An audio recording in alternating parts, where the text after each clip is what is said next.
कलिकलुषमहातूलवातूलनामा सीमातीतात्मभूमा मम हयवदन देवता दर्विदारिः याता श्वेताब्जमध्यं प्रविमलकमलश्रद्धरा दुग्धराशिः स्मेरासा राजराजप्रभृतिनुतपदा सम्पदं संविधत्ता तारा ताराधिनाथस्फटिकमणि सुधाहीरहाराभिरामा रामा रत्नाब्धिधन्या कुशलिकुचपरिरम्भ संरम्भधन्या माद्यानन्यार्हदास्य प्रणत तदिपरित्राणसत्रात्तदीक्षा दक्षा साक्षात् कृतैषा सपदि हयमुखी देवता सावतान्नः अन्तर्ध्वान्तकल्पं निगमहृता सुरध्वंसनैकान्तकल्पं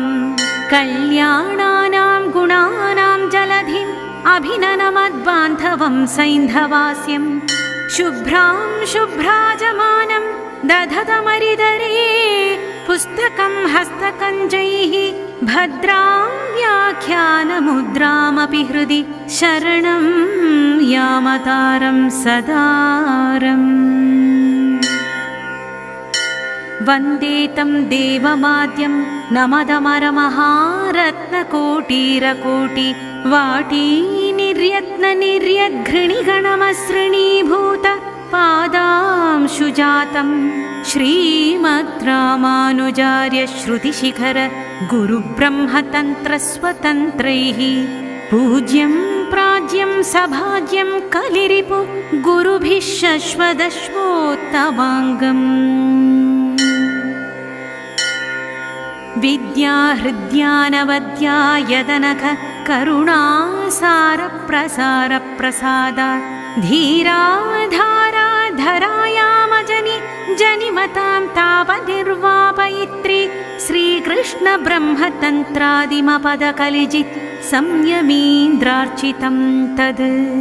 श्रीमद्धामादिभूप प्रथयतु कुशलं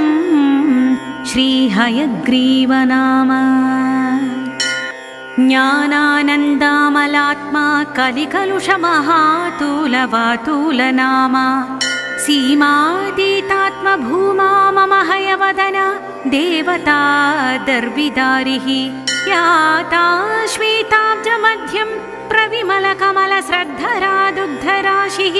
स्मेरासा राजराजप्रभृतिनुतपदा सम्पदं संविधत्ता तारा ताराधिनाथस्फटिकमणि सुधाहीरहाराभिरामा रामा रत्नाब्धिधन्या कुशलिकुचपरिरम्भ संरम्भधन्या माद्यानन्यार्हदास्य प्रणत तदिपरित्राणसत्रात्तदीक्षा दक्षा साक्षात् कृतैषा सपदि हयमुखी देवता सावतान्नः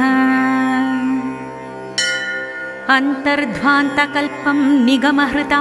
सुरध्वंसनैकान्तकल्पं कल्याणानां गुणानां जलधिम् अभिननमद्बान्धवं सैन्धवास्यं शुभ्रां शुभ्राजमानं दधतमरिदरे पुस्तकं हस्तकञ्जैः भद्रां व्याख्यानमुद्रामपि हृदि शरणं यामतारं सदारम् वन्दे तं देवमाद्यं नमदमरमहारत्नकोटिरकोटि वाटी निर्यत्ननिर्यद्घृणिगणमसृणीभूत पादांशुजातं श्रीमद्रामानुजार्य श्रुतिशिखर गुरुब्रह्मतन्त्रस्वतन्त्रैः पूज्यं प्राज्यं सभाज्यं कलिरिपु गुरुभिः शश्वदश्वोत्तमाङ्गम् विद्याहृद्यानवद्या यदनघ करुणासारप्रसारप्रसादा धीराधारा धरायामजनि जनिमतां तापनिर्वापयित्री श्रीकृष्णब्रह्मतन्त्रादिमपदकलिजित् संयमीन्द्रार्चितं तद् श्रीमद्धामादिभूप प्रथयतु कुशलं श्रीहयग्रीवनाम ज्ञानानन्दामलात्मा कलिकलुषमहातूलवातूलनामा सीमातीतात्मभूमा मम हयवदन देवता दर्विदारिः याता श्वेताब्जमध्यं प्रविमलकमलश्रद्धरा दुग्धराशिः स्मेरासा राजराजप्रभृतिनुतपदा सम्पदं संविधत्ताम् ताराताराधिनाथस्फटिकमणि सुधाहीरहाराभिरामा रामा रत्नाब्धिधन्या कुशलिकुचपरिरम्भ संरम्भधन्या माद्यानन्यार्हदास्य प्रणत तदिपरित्राणसत्रात्तदीक्षा दक्षा साक्षात् कृतैषा सपदि हयमुखी देवता सावतान्नः अन्तर्ध्वान्तकल्पं निगमहृता सुरध्वंसनैकान्तकल्पं कल्याणानां गुणानां जलधिम् अभिननमद्बान्धवं सैन्धवास्यं शुभ्रां शुभ्राजमानं दधतमरिदरे पुस्तकं हस्तकञ्जैः भद्रां व्याख्यानमुद्रामपि हृदि शरणं यामतारं सदारम् वन्दे तं देवमाद्यं नमदमरमहारत्नकोटिरकोटि वाटी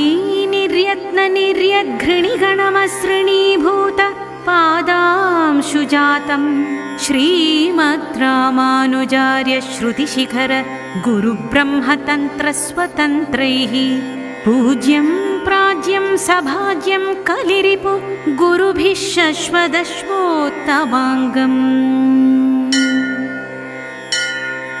विद्याहृद्यानवद्या यदनघ करुणासारप्रसारप्रसादा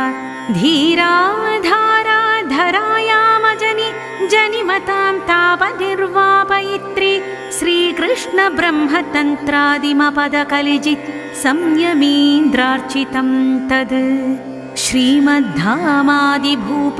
प्रथयतु कुशलं श्रीहयग्रीवनाम ज्ञानानन्दामलात्मा कलिकलुषमहातूलवातूलनामा सीमातीतात्मभूमा मम हयवदन देवता दर्विदारिः याता श्वेताब्जमध्यं प्रविमलकमलश्रद्धरा दुग्धराशिः स्मेरासा राजराजप्रभृतिनुतपदा सम्पदं संविधत्ताम्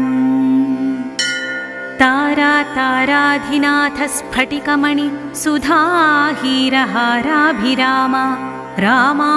रत्नाब्धिधन्या कुशलिकुचपरिरम्भ संरम्भधन्या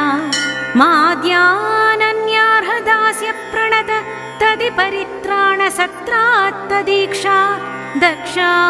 साक्षात् कृतैषा सपदि हयमुखी देवता सावतान्नः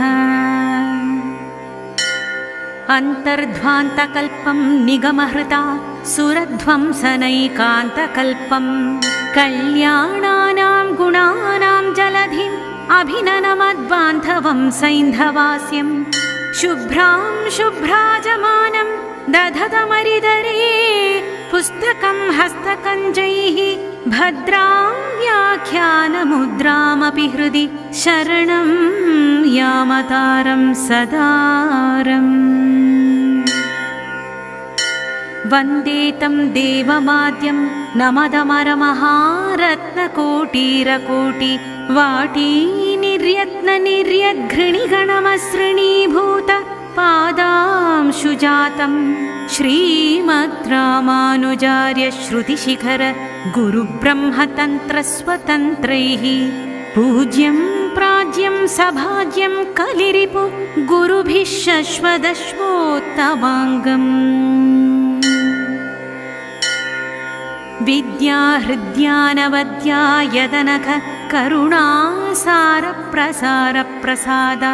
धीराधारा धरायामजनि जनिमतां तापनिर्वापयित्री श्रीकृष्ण ब्रह्मतन्त्रादिमपदकलिजित् संयमीन्द्रार्चितं तद् श्रीमद्धामादिभूप प्रथयतु कुशलं श्रीहयग्रीवनाम ज्ञानानन्दामलात्मा कलिकलुषमहातूलवातूलनाम सीमातीतात्मभूमा मम हयवदना देवता दर्विदारिः याता श्वेताब्जमध्यं प्रविमलकमलश्रद्धरा दुग्धराशिः स्मेरासा राजराजप्रभृतिनुतपदा सम्पदं संविधत्ताम् ताराताराधिनाथस्फटिकमणि सुधाहीरहाराभिरामा रामा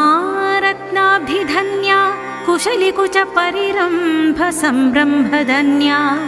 माद्यानन्यार्हदास्य प्रणत तदिपरित्राणसत्रात्तदीक्षा दक्षा साक्षात् कृतैषा सपदि हयमुखी देवता सावतान्नः अन्तर्ध्वान्तकल्पं निगमहृता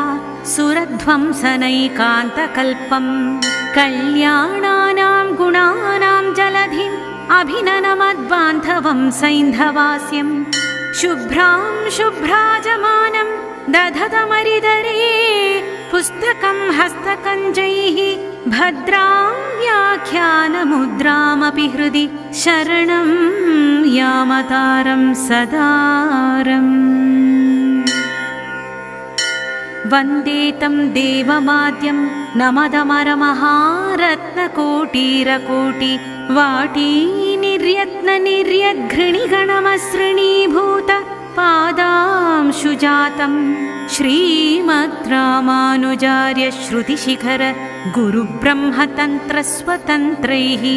पूज्यं प्राज्यं सभाज्यं कलिरिपु गुरुभिः शश्वदश्वोत्तमाङ्गम् विद्याहृद्यानवद्या यदनघ करुणासारप्रसारप्रसाद धीराधारा धरायामजनि जनिमतां तापनिर्वापयित्री श्रीकृष्ण ब्रह्मतन्त्रादिमपदकलिजित् संयमीन्द्रार्चितं तद् श्रीमद्धामादिभूप प्रथयतु कुशलं श्रीहयग्रीवनाम ज्ञानानन्दामलात्मा कलिकलुषमहातूलवातूलनाम सीमातीतात्मभूमा मम हयवदना देवता दर्विदारिः याता श्वेताब्जमध्यं प्रविमलकमलश्रद्धरा दुग्धराशिः स्मेरासा राजराजप्रभृतिनुतपदा सम्पदं संविधत्ताम् ताराताराधिनाथस्फटिकमणि सुधाहीरहाराभिरामा रामा रत्नाब्धिधन्या कुशलिकुचपरिरम्भ संरम्भधन्या माद्यानन्यार्हदास्य प्रणत तदिपरित्राणसत्रात्तदीक्षा दक्षा साक्षात् कृतैषा सपदि हयमुखी देवता सावतान्नः अन्तर्ध्वान्तकल्पं निगमहृता सुरध्वंसनैकान्तकल्पं कल्याणानां गुणानां जलधिम् अभिननमद्बान्धवं सैन्धवास्यं शुभ्रां शुभ्राजमानं दधतमरिदरे पुस्तकं हस्तकञ्जैः भद्रां व्याख्यानमुद्रामपि हृदि शरणं यामतारं सदारम् वन्दे तं देवमाद्यं नमदमरमहारत्नकोटिरकोटि वाटी निर्यत्ननिर्यद्घृणिगणमसृणीभूत पादांशुजातं श्रीमद्रामानुजार्य श्रुतिशिखर गुरुब्रह्मतन्त्रस्वतन्त्रैः पूज्यं प्राज्यं सभाज्यं कलिरिपु गुरुभिः शश्वदश्वोत्तमाङ्गम् विद्याहृद्यानवद्या यदनघ करुणासारप्रसारप्रसादा धीराधाराधरायामजनि जनिमतां तापनिर्वापयित्री श्रीकृष्णब्रह्मतन्त्रादिमपदकलिजित् संयमीन्द्रार्चितं तद् श्रीमद्धामादिभूप प्रथयतु कुशलं श्रीहयग्रीवनाम ज्ञानानन्दामलात्मा कलिकलुषमहातूलवातूलनामा सीमातीतात्मभूमा मम हयवदन देवता दर्विदारिः याता श्वेताब्जमध्यं प्रविमलकमलस्रद्धरा दुग्धराशिः स्मेरासा राजराजप्रभृतिनुतपदा सम्पदं संविधत्ताम् ताराताराधिनाथस्फटिकमणि सुधाहीरहाराभिरामा रामा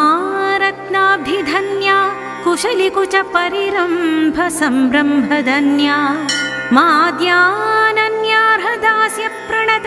तदिपरित्राणसत्रात्तदीक्षा दक्षा साक्षात् कृतैषा सपदि हयमुखी देवता सावतान्नः अन्तर्ध्वान्तकल्पं निगमहृता सुरध्वंसनैकान्तकल्पं कल्याणानां गुणानां जलधिम् अभिननमद्बान्धवं सैन्धवास्यं शुभ्रां शुभ्राजमानं दधतमरिदरे पुस्तकं हस्तकञ्जैः भद्रां व्याख्यानमुद्रामपि हृदि शरणं यामतारं सदारम् वन्दे तं देवमाद्यं नमदमरमहारत्नकोटीरकोटि वाटीनिर्यत्ननिर्यद्घृणिगणमसृणीभूत पादांशुजातं श्रीमद्रामानुजार्य श्रुतिशिखर गुरुब्रह्मतन्त्रस्वतन्त्रैः पूज्यं प्राज्यं सभाज्यं कलिरिपु गुरुभिः शश्वदश्वोत्तमाङ्गम् विद्याहृद्यानवद्या यदनघ करुणासारप्रसारप्रसादा धीराधाराधरायामजनि जनिमतां तापनिर्वापयित्री श्रीकृष्णब्रह्मतन्त्रादिमपदकलिजित् संयमीन्द्रार्चितं तद् श्रीमद्धामादिभूप प्रथयतु कुशलं श्रीहयग्रीवनाम ज्ञानानन्दामलात्मा कलिकलुषमहातूलवातूलनामा सीमातीतात्मभूमा मम हयवदन देवता दर्विदारिः याता श्वेताब्जमध्यं प्रविमलकमलस्रद्धरा दुग्धराशिः स्मेरासा राजराजप्रभृतिनुतपदा सम्पदं संविधत्ताम् ताराताराधिनाथस्फटिकमणि सुधाहीरहाराभिरामा रामा रत्नाब्धिधन्या कुशलिकुचपरिरम्भ संरम्भधन्या माद्यानन्यार्हदास्य प्रणत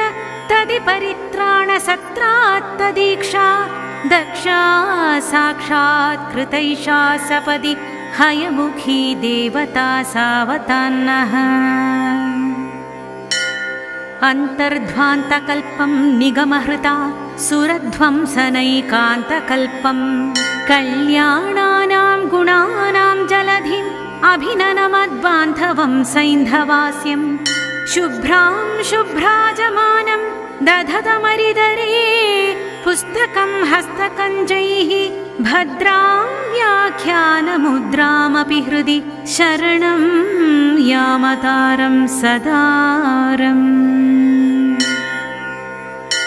वन्दे तं देवमाद्यं नमदमरमहारत्नकोटिरकोटि वाटीनिर्यत्ननिर्यद्घृणिगणमसृणीभूत पादांशुजातं श्रीमद्रामानुजार्य श्रुतिशिखर गुरुब्रह्मतन्त्रस्वतन्त्रैः पूज्यं प्राज्यं सभाज्यं कलिरिपु गुरुभिः शश्वदश्वोत्तमाङ्गम् विद्याहृद्यानवद्या यदनघ करुणासारप्रसारप्रसादा